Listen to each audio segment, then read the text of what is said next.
The number one question I get as a wedding planner, or that I just see across social media, is how do I save money on my wedding? How do I literally save money? What do I do? How do I save money on my wedding day? And the problem is that it's not an easy answer because it's going to differ where you live, what your priorities are, what your budget is, all of these things, what time of year you're getting married. A million things go into the factors that are going to make your wedding budget. And so you can't just give one simple, quick answer. So I've been thinking about this and I decided that I'm going to do an in-depth series on all the different ways that you can choose to save money on your wedding. I'm doing it here on social media, and I'm going to do it on my blog. The blog posts are going to come out sooner, so if you want to subscribe to that and get quicker information, you can find that in my link tree. But let's get started. Today, I'm going to start with just some general categories and ways to save, just some big high arching ways. And then in subsequent posts, we're going to get into the nitty gritty of different vendor categories, different types of ways to spend. Okay, let's get into it. The first way is the easiest way, and it's guest count. Guest count.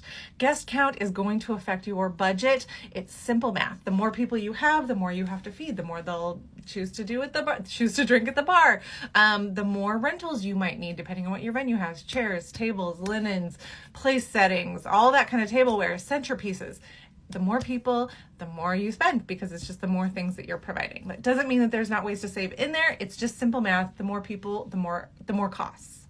Number two, your wedding party.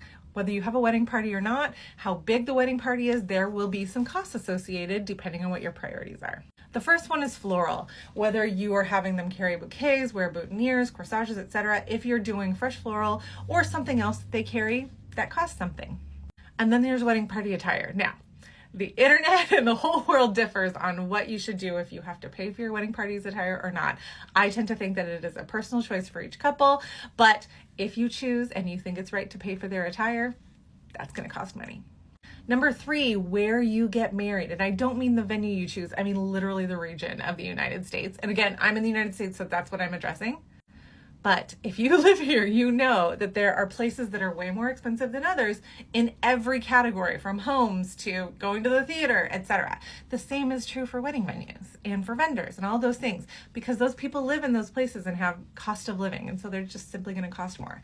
For example, I've had a number of clients who live in San Francisco and who've chosen to get married with me here in Portland, Oregon, because it's just significantly less expensive here than San Francisco.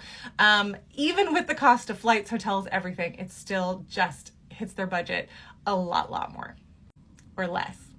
So it's just something to consider. Number four, I think, when you get married. Time of year makes a huge difference. Day of the week makes a huge difference.